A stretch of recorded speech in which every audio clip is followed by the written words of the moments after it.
Salut à tous, c'est Léa, bienvenue au coin du feu. Pour ce tout premier épisode, on va parler de quitter le cocon familial et je suis avec deux super invités.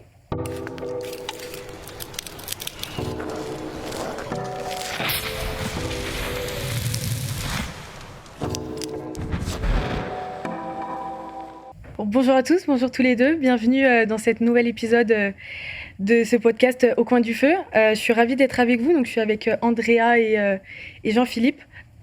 Je vous laisse vous présenter. Vas-y. Tu vas commencer ? Vas-y. J'y vais ? Donc moi je m'appelle Andrea Lévesque, j'ai 20 ans et je suis en B3 communication et création de contenu. Bonjour, moi c'est Jean-Philippe Vincent. Je suis en B3 Market et je viens de l'île Maurice. Ok. Donc on va commencer tout de suite. Donc vous, depuis combien de temps vous avez quitté le cocon familial ? Moi je suis partie à 18 ans. Ok. Et moi, à 23 ans, ça fait 4 mois. D'accord. Ouais. Donc depuis 18 ans, toi t'es en appartement Ouais, exact. Moi c'est un peu particulier parce que du coup à 10 ans j'ai déjà commencé à dire à mes parents que je voulais partir de chez moi à dès le 18 départ, ans. tu savais que... Je le savais déjà et du coup je me suis donné les moyens en fait de partir. À 16 ans j'ai commencé à travailler les samedis et les vacances scolaires. Je D'accord. travaillais dans un parc de jeux pour enfants. Donc Ok. j'avais la tête comme ça tous les samedis. Mais du coup à 18 ans ça m'a permis de pouvoir partir de chez moi. Je savais déjà que je voulais faire de l'alternance pour être indépendante financièrement. Et j'ai réussi à trouver à 2 heures de chez moi. Et à 18 ans révolu, je suis partie et ça s'est très Ouais, bien tu passé. le savais dès le Ouais. départ. Ouais, c'était Ça a pas vraiment été, un choix et j'ai eu la chance d'être aussi soutenue dans ce choix-là, mais je me suis vraiment donné les moyens je savais que je voulais faire une formation en alternance et ce qui était assez étonnant, c'est que du coup dans ma dernière année terminale, j'étais la seule de ma classe à partir en alternance. Tous les D'accord. autres restaient chez papa et maman ou à la fac.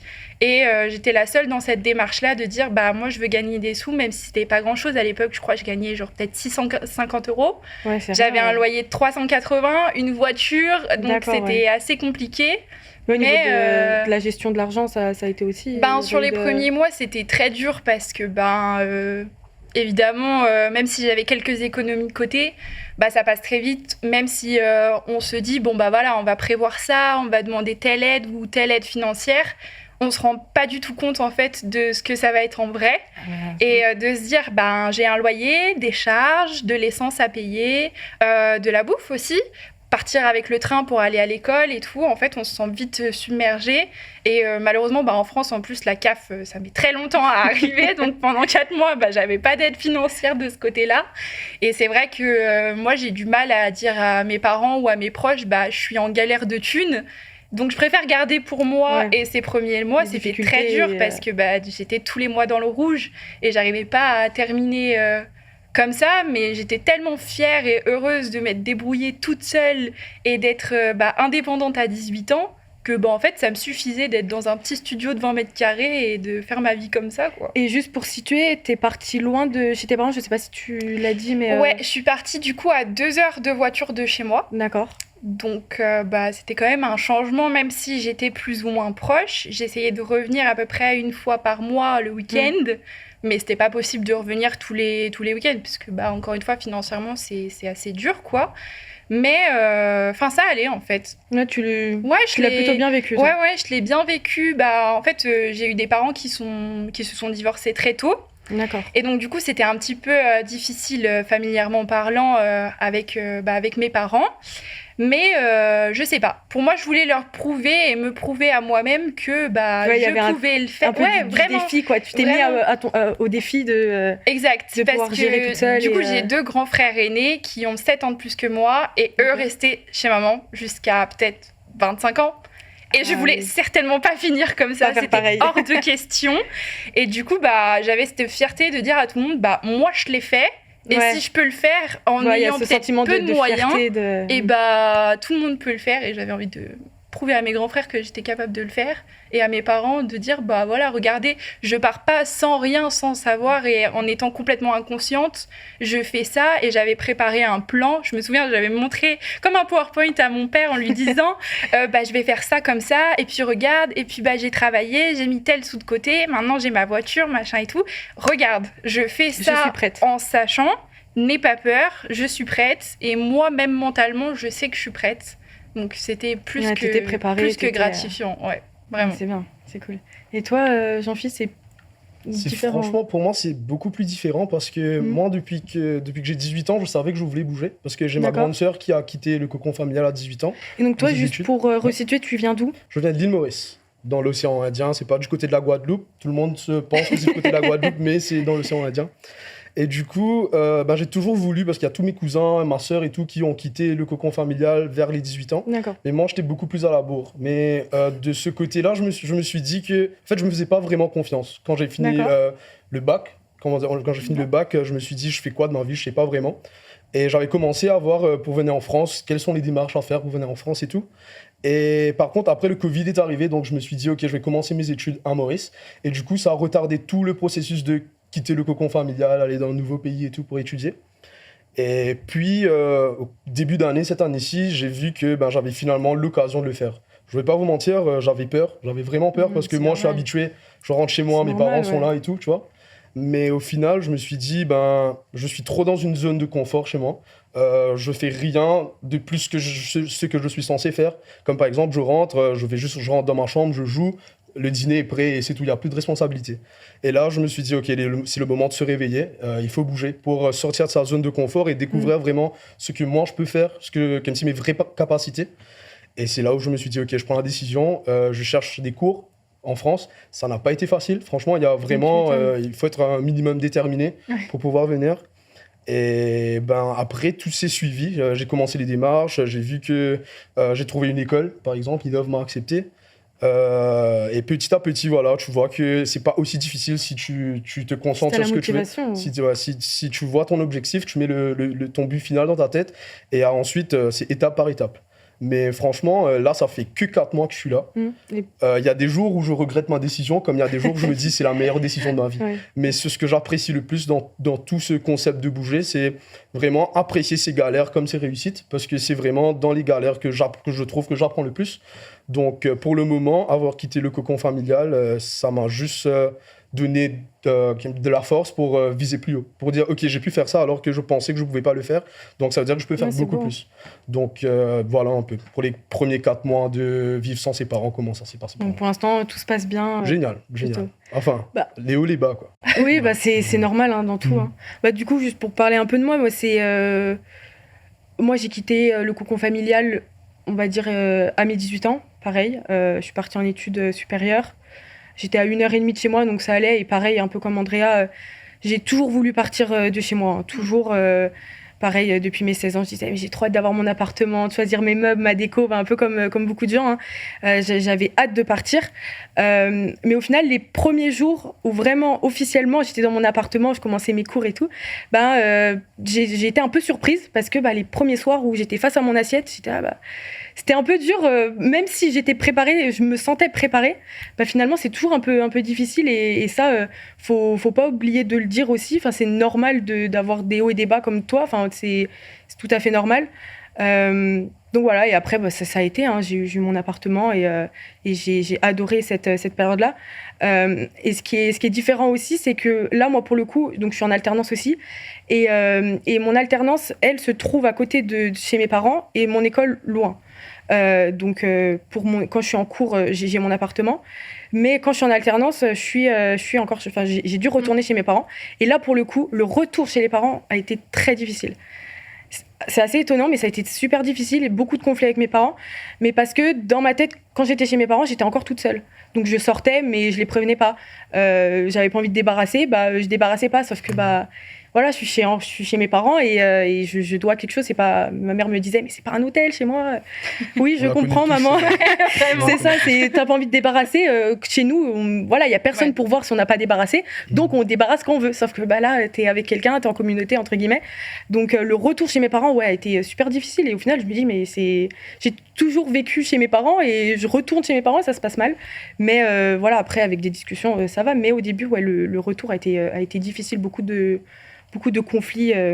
Après, je pense que en fait, de passer de vivre seul avec même quelqu'un en couple ou autre, Ouais, tu perds aussi tes habitudes, et t'as tes habitudes seules. Soit tu sors la fameuse vaisselle que tu laisses 5 jours parce que t'as la flemme. Tu peux pas. T'as les parents maintenant. Enfin, non, c'est pas possible, quoi. Donc je pense que ça a dû être difficile en vrai de réapprendre un peu à vivre c'est réapprendre avec à avoir tout de le nouvelles monde. habitudes. C'est les habitudes, ouais. C'est réapprendre à avoir les mêmes habitudes, etc. Mais voilà, avec des discussions, ça va mieux. Mais j'ai trouvé ça assez étonnant. Ça m'a étonnée moi-même. Je me suis dit, ouais, chez les parents, nickel, je vais rentrer, hop, je vais remettre les pieds sous la table et tout sera prêt. Mais en fait, au final, c'est vrai que dans mon appart, tu sors, tu demandes pas l'autorisation. J'envoyais pas un message à ma mère. Bon, je sors là. Non, je leur demandais pas. Et quand j'étais chez mes parents, je sortais sans leur demander. Sauf que, on doit même si je suis majeure, que voilà, je fais ce que je veux, entre guillemets, mais tu dois quelque chose. C'est ça. C'est revenir, mais. Enfin, je l'ai pas vécu personnellement. J'ai ma sœur qui a fait ses études et qui est retournée au pays. D'accord. Et j'ai vu que ça s'est pas bien passé pour elle quand elle est retournée. Elle n'était pas indépendante. À chaque fois, il fallait tout dire à maman, papa. Financièrement aussi, il faut contribuer à la maison, alors que il y a des dépenses qu'elle voulait pas faire, mais qu'elle devait faire vu qu'elle habitait à la maison. Et elle a tout de suite cherché un nouveau pays pour aller. C'est elle qui m'a motivé en vrai. C'est ça. Elle a changé de pays carrément. C'était radical. Et moi, c'est là que j'ai vu que la liberté que tu peux avoir quand tu quittes de chez tes parents, c'est vraiment tes choix, tes décisions. C'est ça qui m'a un peu motivé. Mais par contre, moi, je sais pas si je voudrais retourner. Je pense peut-être retourner chez mes parents tôt ou tard pour un moment. Et franchement, là, je suis toujours en train de me décider, est-ce que c'est la meilleure des choses, retourner chez ses parents après avoir connu une vie où, franchement, tu fais ce que tu veux quand tu veux, et être un peu plus responsable que d'habitude. Et franchement, ça, c'est une question que je me pose souvent ces derniers temps. Qu'est-ce que je vais faire ? Justement, pour rebondir, comment elles ont évolué ta relation avec tes parents ? Est-ce que ça a évolué, le fait de partir quand même très loin de chez toi ? Très loin, c'est très loin. Je suis à quand même 12 000 km de chez moi. Un petit peu loin, ça va. Mais par contre, c'est difficile parce que moi, je m'étais préparé mentalement. Je me suis dit, les 3 premiers mois seront durs. Même le 4e mois sera plus dur parce que ça fait longtemps que je ne suis pas retourné chez moi. Ici, il n'y a pas de soleil tout le temps, donc j'ai besoin de soleil. Ah non. Et mes parents allaient me manquer. Mais je vais être 100% honnête que c'est vraiment là que je commence à vraiment apprécier mes parents. Ils me manquent pas vraiment, mais je les parle de temps en temps sur WhatsApp et tout.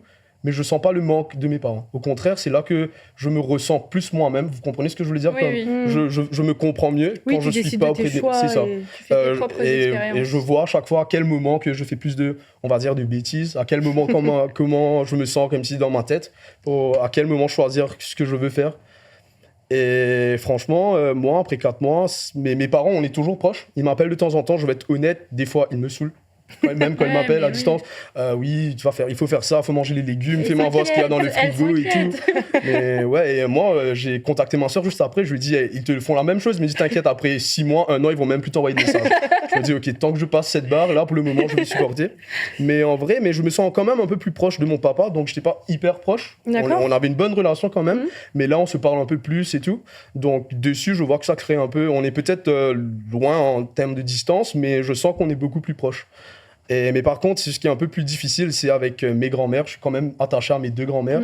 Et elles sont quand même pas en super bonne santé. Et les grands-mères et la technologie, c'est vraiment 2 mondes. Tu vois.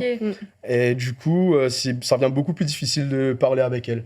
Mais sinon, en général, la famille sont toujours là sur les réseaux. Donc, on est toujours en contact. S'il y a une petite conversation qui se passe dans la famille, ils le mettent directement en visio. Donc, j'ai toutes les informations. Donc, en vrai, grâce à la technologie, on ne se sent pas hyper retiré. Voilà. Donc, ça, c'est plutôt mon point de vue sur la chose. Mais je sais que tout le monde le vit différemment. J'ai d'autres potes qui l'ont vécu d'une autre façon, ils ont fait 3 mois d'études et ils sont rentrés chez leurs parents parce qu'ils le manquaient trop. Et en plus, d'où je viens, la famille, la culture familiale, c'est vraiment fort, quoi. Tout est relié autour de la famille. Et donc, moi, j'avais assez peur de comment j'allais réagir à ça, mais au final, je me sens quand même un peu coupable de pas me sentir mal par rapport à ma famille. C'est vraiment le sentiment que j'ai en ce moment. Ouais, c'est de la culpabilité. La culpabilité de pas les manquer autant, de pas vous dire « Ah, je veux voir ma famille ». Alors, pas du tout. Parce que c'est vrai, il y a aussi le fait de changer de pays, il y a la culture aussi qui est très différente. La culture, vous entendez sûrement l'accent, et quand je joue des gays, je fais vraiment de mon mieux. Mais ouais, la culture est très différente. Le style de vie. Le style de vie aussi, la manière de vivre. Par exemple, ce week-end, je suis sorti un dimanche soir. Ça n'existe pas, les sorties dimanche soir d'où je viens. Et ouais, les expressions, la nourriture, le kebab, il est incroyable en passant. Franchement, incroyable. Et ben voilà, un peu, c'est ça. Mais c'est aussi la raison d'avoir quitté mon cocon familial, d'avoir quitté mon pays. C'est la découverte de culture. Je pense que à 23 ans, dans la vingtaine, c'est vraiment le moment de sortir de sa zone de confort, découvrir d'autres cultures. Si peut-être par la suite, je vais rentrer dans mon pays, mais là, c'est vraiment de comprendre comment le monde évolue dans les autres pays, les jeunes de mon âge, comment ils réfléchissent. On va aussi dire au niveau business, comment ça se développe un peu partout. C'est vraiment comme si dans la vingtaine, que c'est vraiment là où je me dis, ok, c'est l'heure de travailler, quoi, de travailler, et pour qu'après, la vie sera un peu mieux, j'espère. Inch'Allah, comme on dit. Comme disent les jeunes. Comme disent les jeunes, effectivement. Et toi, pour le coup, Andrea, ça... Niveau de tes relations... Du coup, moi, les relations avec mes parents, j'avoue que ça s'est vraiment amélioré quand je suis partie. D'accord. C'était très compliqué avec ma maman. Du coup, moi, à la base, j'habitais avec ma mère. À 15 ans, je suis allée vivre avec mon père. D'accord. Donc, il y avait déjà une relation un peu conflictuelle. Et sur la fin, avec mon père, on ne s'entendait plus du tout, en fait. Et en fait, tous les deux, je pense qu'on sentait qu'il y avait besoin, comme d'une certaine distance. Moi, j'ai toujours eu besoin un peu de mes moments un peu seuls, de me retrouver, même si, par exemple, aujourd'hui, je ne vis plus seule, je vis en couple. J'ai quand même besoin encore de ces moments, de se retrouver un peu. Et là, je pense que dans ce cocon familial, c'est ça, en fait, qui n'allait pas. Et le fait, en fait, d'habiter loin de ses parents, pas aussi loin que Jean-Philippe, pour le coup, c'est comme si les relations s'étaient améliorées. En fait, le fait de ne pas se voir tout le temps, tu apprécies plus, en fait, tes moments. Et tu les chéris plus avec tes proches, que ce soit tes parents, que ce soit même tes amis, parce que du coup, tous mes meilleurs amis sont restés dans mon lycée, dans la Bresse, dans la campagne. Donc, je n'avais plus personne quand je suis arrivée à Lyon. Et tous ces moments-là, en fait, on les apprécie beaucoup plus. On se voit qu'un week-end, ou on se voit... j'ai la chance d'habiter proche de ma grand-mère, pas trop loin. C'est pas pour autant que j'arrive à toujours trouver le temps pour aller la voir, mais je trouve que c'est hyper important de chérir ces moments-là, parce qu'au final, on se voit pas tant que ça, mais ça va quand même mieux. Chacun, en fait, c'est comme si j'étais contente aussi de retourner chez moi. Ouais. Je suis contente d'aller les voir, de passer mon week-end avec eux, de passer du temps, mais quand je rentre chez moi, je suis chez moi. Et chacun est chez soi, et on chérit tous un peu ces moments-là. Et donc, je trouve que ça s'est amélioré un peu de fil en aiguille comme ça, et c'est très bien comme ça. Non, mais je ressens la même chose. Et au niveau des amitiés aussi, les relations amicales, il y a eu des changements, parce qu'on parle de la famille, mais il y a aussi... c'est vrai que souvent, on se dit, quand on part en études supérieures, c'est là où on voit nos vrais amis. Ouais. Mais pour mon cas, moi, ça a été un peu vrai. Hein. Mon cercle familial, mon cercle d'amitié, amical, c'est beaucoup réduit quand je suis partie en études supérieures. Il s'est passé exactement la même chose. En fait, je pense que quand on part, on se dit tout le temps... tu sais, quand t'as ton diplôme ou autre, tu te dis, on se verra l'année prochaine, on se retrouvera à tel endroit. On se fera un apéro dans mon appart. Quand je rentre chez mon père, c'est bon, on se voit et tout. Et en fait, de plus en plus, j'avais l'impression d'être déçue et de me dire, telle personne se sont rejoints, mais on m'a pas invité. Ou ils habitent à côté, je suis pas là. Et en fait, t'as raison, c'est comme si on voyait vraiment, en fait, ses vrais amis. Sauf qu'au final, peut-être il en a resté un ou deux. Mais tu te dis, en fait... c'est très bien comme ça et j'ai peut-être pas besoin de plus. Je trouve qu'il y a plus cette pression un peu... en tout cas, moi, j'ai pas ressenti cette pression en études sup de se dire comme au lycée, oh là là, j'ai que 2 potes, ou eux, ils ont complètement un groupe d'amis, alors que la plupart des groupes d'amis se connaissent depuis qu'ils ont peut-être 4-5 ans. Donc c'est normal, en fait, j'ai envie de dire. Ils habitent tous dans le même village ou autre. Et j'ai pas eu cette pression en partant de chez mes parents en me disant je vais plus avoir de potes ou quand je vais rentrer en études sup, je vais rencontrer personne, ça va mal se passer. Moi aujourd'hui, ma meilleure amie, elle habite à 2 heures de chez moi. On se parle peut-être pas tous les jours, on se voit peut-être pas tous les mois, mais ça a rien changé. Et en fait, je pense qu'il faut peut-être choisir ses bons amis, mais aussi voir comment les gens réagissent avec nous et pas se prendre la tête par rapport à ça. Et j'ai l'impression qu'on se met trop de pression je suis d'accord. C'est vrai d'avoir un grand cercle de dire il faut absolument que j'ai plein d'amis, etc. Et moi, de partir en études supérieures, c'est vraiment ce qui m'a... C'est vraiment ce qui a changé, c'est que je me suis dit, mais en fait, ça sert à rien d'avoir 30 amis, juste, les vrais amis, quoi. 3 amis, voilà, c'est ça. Qui sont importants. Là, moi, maintenant, je sais que mon cercle d'amis a énormément réduit, mais c'est grâce... le fait de partir de chez moi. Et au final, là, maintenant, j'ai beaucoup moins d'amis qu'avant, mais je sais que c'est des vrais amis et que je peux compter sur eux. C'est ça qui est important. Sans en douter. Et ça, c'est vrai que ça change beaucoup. Ça change beaucoup de partir. Toi, je sais pas pour le coup. Pour moi, c'est assez différent parce que moi, j'ai toujours été quelqu'un de très sociable. À l'île Maurice, j'ai quand même pas mal d'amis. Mais par contre, quand je suis parti, c'est vraiment là que je me suis dit que je vais voir qui sont les vrais amis qui vont m'envoyer des messages. Mais ils ont tous été là, quoi. Tout le monde m'a envoyé des messages. Ils ont tous pris de mes nouvelles. À chaque fois, quand je mets une story, ils vont répondre à ma story sur Insta, prendre de mes nouvelles, savoir comment ça se passe avec le froid surtout, comment je gère. C'est surtout tu gères bien, pas du tout. Mais bon, on est là, on a su maintenant. On a un petit plaid si tu veux. Jusqu'à tout à l'heure, là, je suis sûr de m'en servir. Mais ouais, et en plus, ici, je me suis fait quand même de bons amis en un laps de temps assez réduit.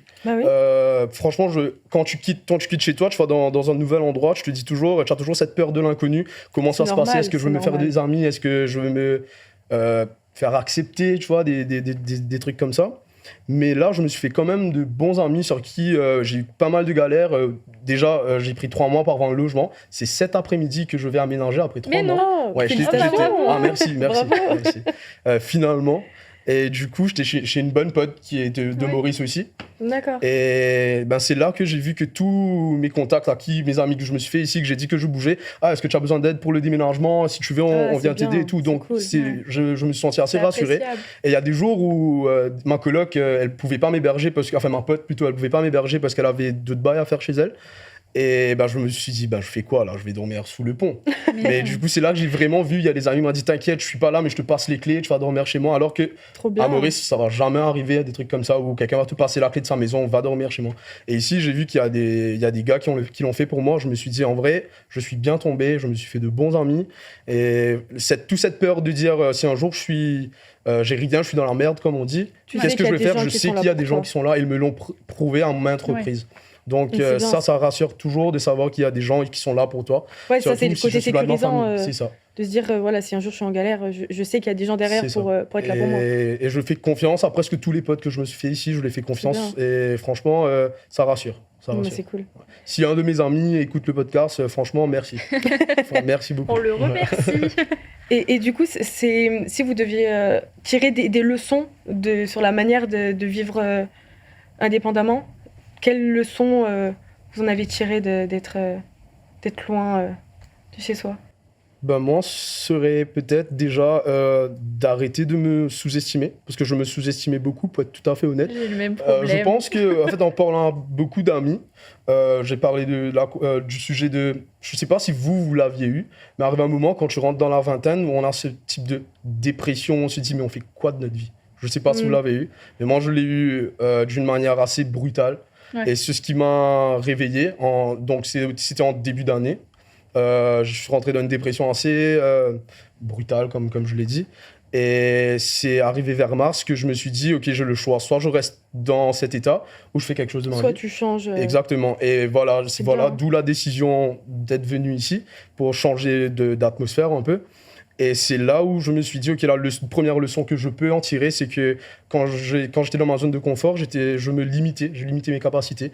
Par exemple, pour envoyer un simple mail pour une demande de stage, j'étais pas en super confiance. Tu vois, alors que je suis quelqu'un que de base, je vais montrer que je suis comme si j'ai la confiance, mais au fond, j'ai pas la confiance. Et je suis sûr qu'il y a beaucoup de jeunes qui sont exactement comme moi. Genre, il y a une facette, tu vas dire, OK, tu montres que tu gères, mais derrière, tu trembles, quoi, tu as peur. Et c'est vraiment ici que je me suis dit, je connais personne va me juger. Je peux vraiment commencer une nouvelle vie et finalement être fier de moi, entre guillemets.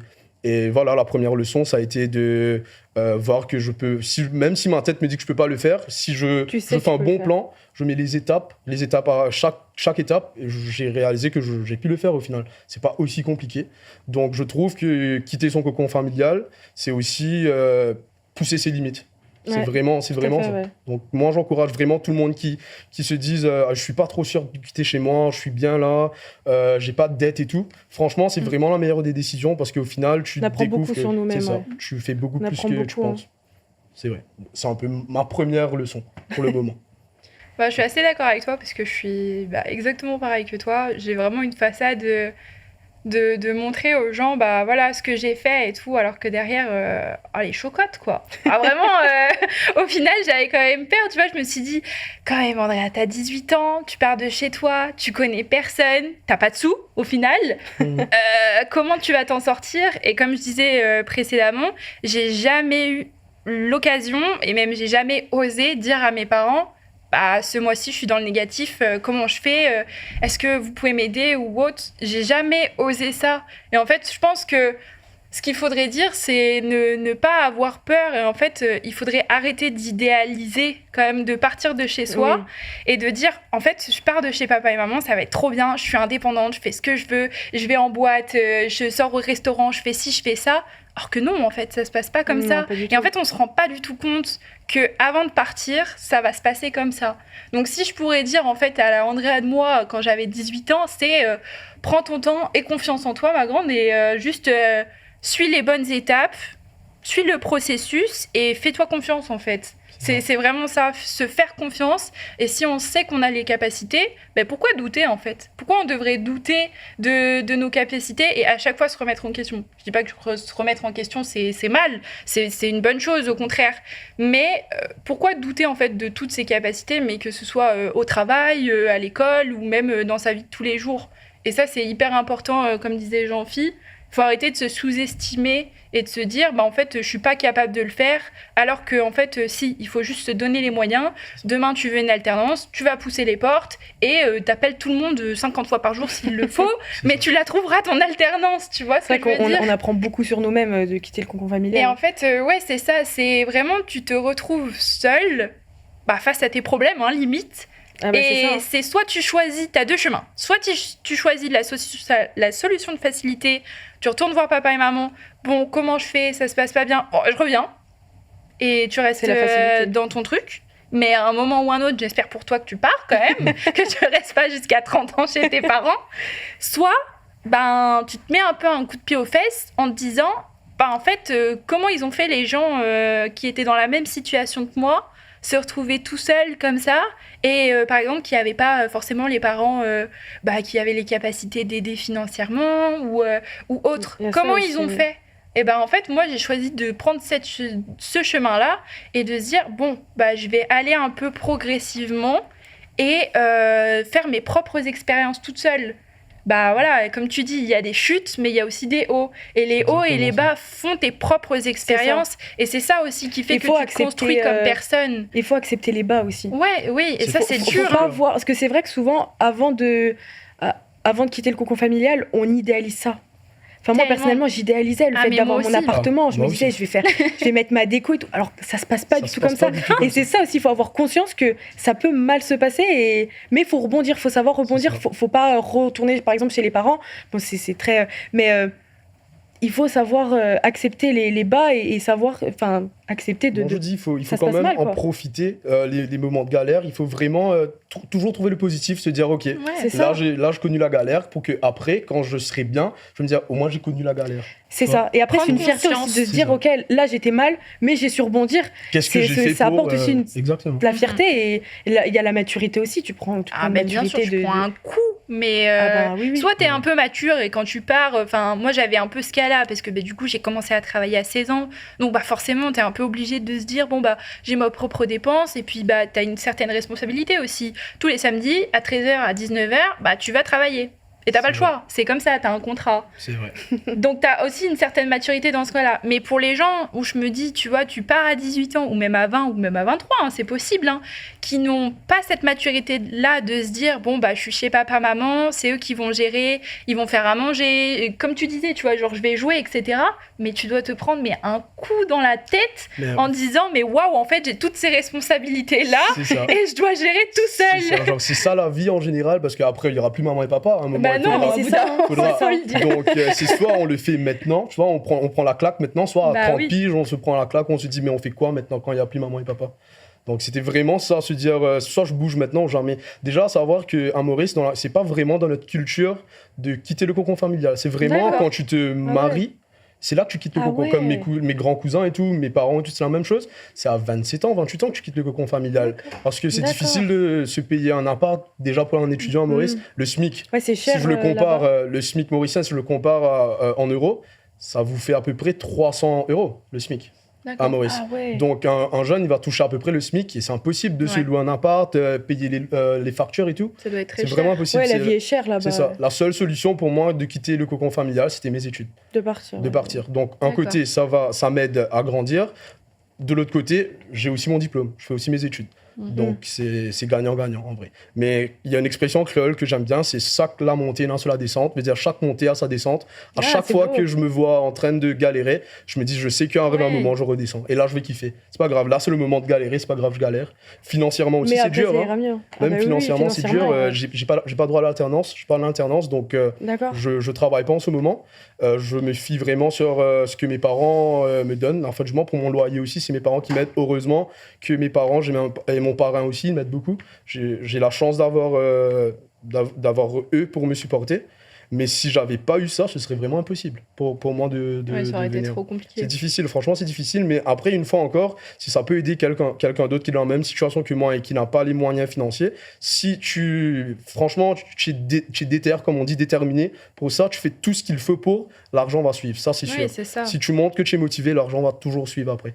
Moi, je pense que c'est l'univers qui nous écoute. S'il voit que tu veux vraiment faire quelque chose de concret, il va t'aider à le faire. Donc, rien n'est impossible en vrai. Il y a un peu une expression que j'aime bien. On dit souvent que ce soit en sport ou dans quelque chose qu'on veut, si on veut, on peut. Mais il y a ça et il y a la motivation passe au-dessus de... Non, la discipline passe au-dessus de la motivation.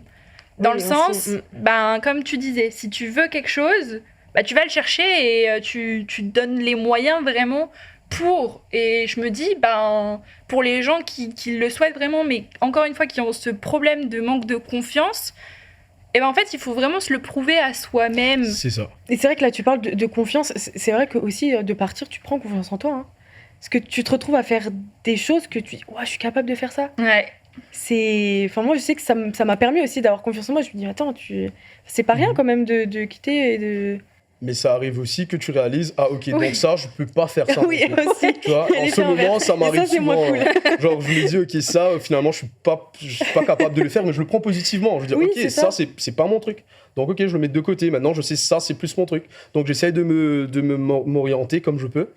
Mais au final, ça va. Il y a plus de points positifs que de points négatifs. Et même les points négatifs, moi, je les prends vraiment au positif en me disant, c'est passé ce genre de galère. La prochaine fois, je vais pas faire prendre le même choix. Je vais pas faire le même choix. Désolé, je suis toujours en train de traduire du créole en français dans ma tête. Ouais. Et si vous devriez changer quelque chose de votre expérience, le fait d'avoir quitté, est-ce qu'il y a un truc que vous changeriez sur cette transition d'être parti, de quitter le cocon familial?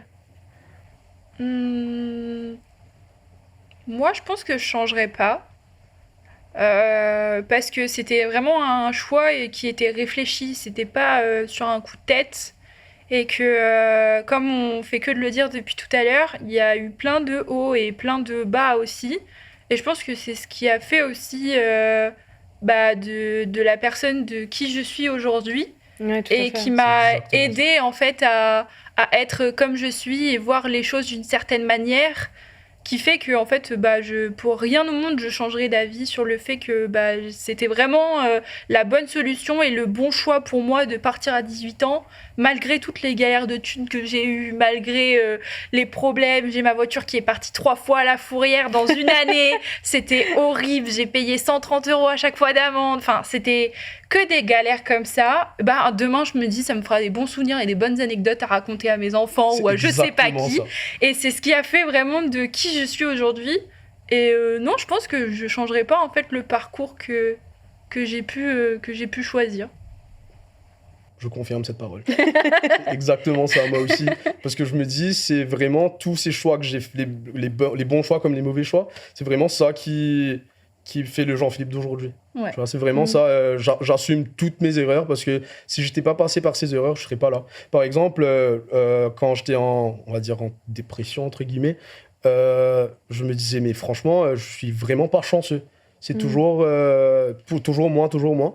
Mais quand j'ai pu en sortir, j'ai fait le choix de me dire soit je reste dans cet état, soit je fais quelque chose pour changer. Après, avec du recul, je me dis, je suis content d'être passé dans cette phase parce que j'ai su c'est quoi toucher le bas. Je veux juste pas retoucher le bas encore. Ouais, donc il faut juste... là, la stratégie que je m'en sers depuis 2 semaines à peu près, j'essaye de vraiment tout planifier. Et à savoir que dans ton plan, tu vas toujours te dire que ça va pas se passer comme prévu. Donc toujours laisser un truc. Et là, ce que je me dis, c'est que chaque petite chose que tu fais, chaque petite chose, tu notes, tu écris. Chaque petite pensée que tu as, je tiens un journal. À ce moment-là, je dis, OK, j'ai fait ça. Qu'est-ce que je peux mieux faire pour la prochaine fois? Et vraiment, ça m'aide à stabiliser un peu mon esprit parce que je pense toujours à trop. Je suis un overthinker, comme on dit. Donc, ça m'aide à faire mes choix, savoir quel état d'esprit j'étais semaine dernière et quel état d'esprit je suis cette semaine-ci. Donc, ça m'aide à évoluer. Si ça peut aider quelqu'un, franchement, je vous le conseille. Tenez un petit journal intime comme Jean-Phi, c'est parfait. Écrire des choses banales, hein, franchement, tout ce qui te passe par la tête. C'est juste que dans une semaine, tu vas pas te rappeler à quoi tu pensais et tu vas comprendre un peu ton état d'esprit et tu pourras juste améliorer. Et pour moi, là, ça fait un petit moment que je le fais et ça fonctionne. Ça fonctionne vraiment. Donc, ça peut vous aider aussi. Hein. Et est-ce que du coup, vous avez une anecdote un peu amusante ou surprenante sur le fait d'être parti? Quelque chose qui a pu se passer dans le premier appartement? Franchement, déjà, premier appartement, je le connaîtrai ce soir. Ah oui, du coup, finalement. C'est vrai. Et par contre, pour moi, ce qui est drôle, c'est vraiment le choc culturel. Parce que ici, je vois des dingueries. J'ai appris ce mot ici, dinguerie. Je vois vraiment des dingueries. J'ai fait 2 semaines à Paris, 2 semaines à Paris avant de venir à Lyon. Franchement, j'ai vu des choses incroyables. Déjà, le métro et tout, les trucs comme ça n'existe pas. J'ai vu des gens vraiment... Futuriste. C'est futuriste. Ouais. On est dans le futur. Non, on a un métro à l'île Maurice, mais le métro, c'est un tram. Lent. Non, c'est un tram. Ils l'ont juste appelé métro, je sais pas pourquoi. Mais bon, bref. Et du coup, j'ai vu le choc culturel, le fait de faire la fête les dimanches soirs, le fait de sortir, avoir un tabac ouvert, une boutique ouverte tard le soir et tout. Le style vestimentaire ici, franchement, il est différent. On n'a pas la plage, nous. Hein. Ça, c'est dommage. Il y a peut-être les quais, mais on n'a pas la plage. Je vous plains la plage. Là, ce matin, ma maman m'a envoyé une photo. Je lui ai dit qu'il faisait froid. Elle m'a envoyé une photo d'un paysage, mais il était incroyable. Oh là là. Et c'est vraiment quand je suis là que je réalise à quel point d'où je viens, c'est beau. Mais ici aussi, franchement, au niveau de la culture, la façon que vous êtes, c'est vraiment incroyable. Il y a tous mes potes, celui qui vient d'Haute-Savoie, il me raconte comment c'est Haute-Savoie, qui vient de l'autre côté de la France. C'est super différent sur plein de points. C'est vraiment vaste. Et franchement, moi, j'ai hâte de découvrir. C'est vraiment le moment de découvrir un peu. Ah, c'est le moment. Ouais, j'ai hâte. Mais ouais, franchement, ce que je disais, les trucs dingues, il y a des gens vraiment ici, ils font ce qu'ils veulent. Et moi, je vois ça incroyable parce qu'à Maurice, on a plus on a tout le temps, on se dit toujours que les gens vont nous juger. Je peux pas faire ça parce qu'il y aura le regard des gens. Alors qu'ici, je sens que je suis beaucoup plus libre. Je fais ce que je veux et pour moi, je trouve ça incroyable. C'est ma petite anecdote. Je sais pas si tout le monde passe dans des trucs comme ça. Mais par exemple, même dans le métro hier, il y avait un gars qui faisait du breakdance. Je me suis dit, OK, pourquoi pas, s'il a envie. Pourquoi pas. Ouais, j'ai commencé à taper. J'ai tapé dans les mains, j'ai fait tant mieux. Il y a les autres qui le regardaient comme ça. Par exemple, il y a un autre truc drôle, c'est que quand je venais d'arriver, il faisait beau, un peu beau, et je sortais en tongs, alors que c'est quelque chose de normal pour moi. Je sors toujours en tongs. En décembre. Non, 2 mois de cela, quand je venais d'arriver à Lyon. Et j'ai commencé à voir que tout le monde me regardait. Et là, il y a un pote qui m'a dit, tu sais, personne met des tongs ici. Comment ça, vous mettez pas de tongs, il fait chaud. Et du coup, j'apprends. Je vois des petits trucs comme ça. Je suis toujours en train d'apprendre au niveau de la culture. J'apprends les expressions et tout. Je vois ça drôle, déjà. Drôle, ouais. J'imagine bien en tongs dans les rues de Lyon. Moi, je le fais, l'été, je le fais, franchement. Pas maintenant, je comprends pas. Non, là, c'est impossible. Là, c'est impossible. Il fait 8 degrés, là, je me gèle. Ah, c'est le pôle Nord pour toi. C'est effectivement le pôle Nord. Mais bon, ce sont les petits trucs que j'ai signé. Quand j'ai signé le contrat de venir ici, je me suis dit, OK, je savais que ça allait arriver. Ouais, tu t'y attendais. Mais je m'attendais pas à ça, non, franchement. Mais bref, voilà, je suis là quand même. J'assume. Ouais, c'est beau. Et toi? Et bah du coup, moi, l'anecdote avec mon premier appart, c'est la fourrière, comme je vous le disais juste avant. Alors, histoire un petit peu drôle, il faut se dire que j'emménage dans mon premier appartement en dessous de Lyon, dans une petite ville qui s'appelle Vienne, une ville historique. Et j'habite à 10 minutes, même pas à 10 mètres du théâtre antique. Gros théâtre où il y a un énorme festival de jazz qui se passe, etc. Moi qui arrive tranquillou de ma petite campagne, je me gare à côté de mon appartement et j'ai une copine qui est chez moi et je sais pas pourquoi, j'avais une fenêtre en fait qui donne sur des escaliers avec une rue en haut et une rue en bas. Et je me penche et je lui dis, regarde là-bas, il y a les poubelles. me demandez pas, je ne me souviens plus pourquoi j'ai dit ça.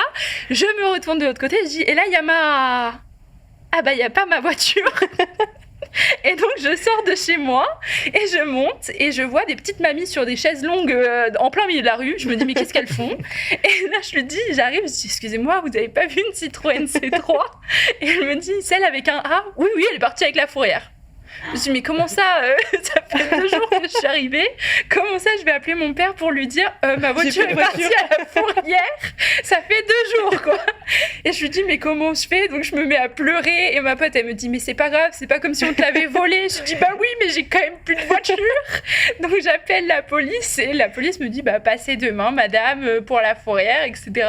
Me voilà hyper honteuse, comme si j'avais volé quelque chose à la police. Je me suis dit, mais qu'est-ce que je fais là? Elle me dit, bah madame, il faut faire attention, il y a des festivals et tout. Je dis, mais oui, mais moi je savais pas.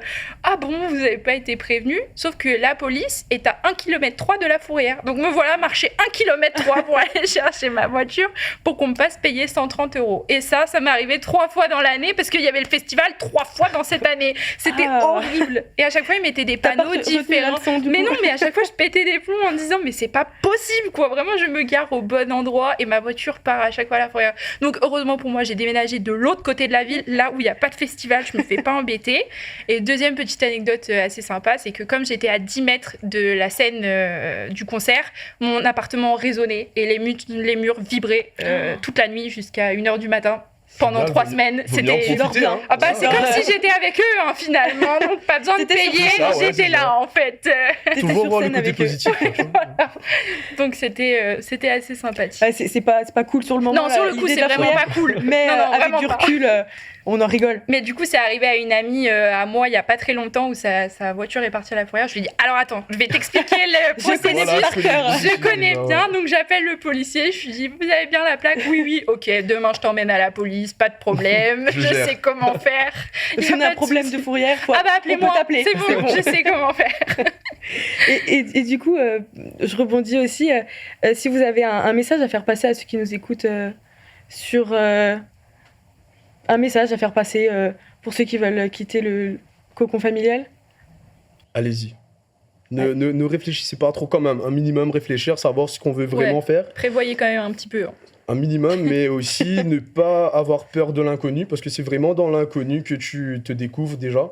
Tu vas prendre de nouvelles facettes de toi-même. Ce ne sera pas toujours facile, c'est sûr, mais c'est vraiment ça l'expérience. Même pour 1 an, quittez chez vous 1 an juste pour voir comment ça fait, si vous vous adaptez ou pas, si vous voulez retourner chez vous après. Mais au moins donnez-vous la chance d'essayer quelque chose de nouveau. Et franchement, dans ces 1 an, se dire, ok, on fait le tout pour le tout, visez tout, et vous allez voir qu'au final, ça va bien se passer. C'est sûr, au final, vous allez voir, bien sûr, les mauvaises anecdotes, mais vous allez voir quand même de belles anecdotes à raconter.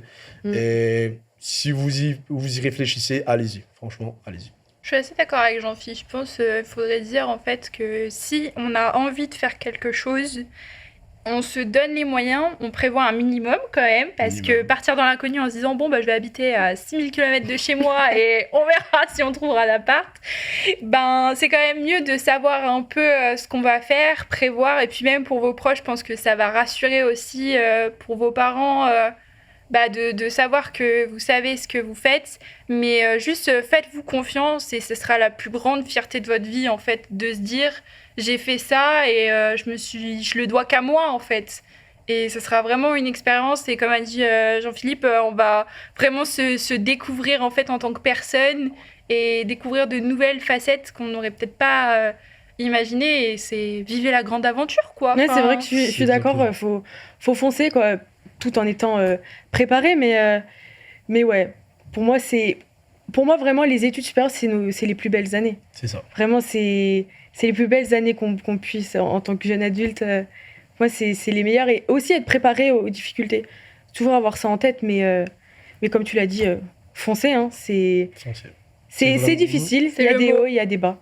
Foncer. C'est ça. Mais même le moment où c'est difficile, tu te dis, il y a toujours quelque chose de bon que tu en retires derrière.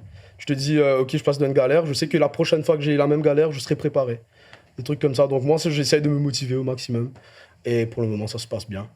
Et voilà, allez-y. Allez-y. Ouais. Oui, merci beaucoup.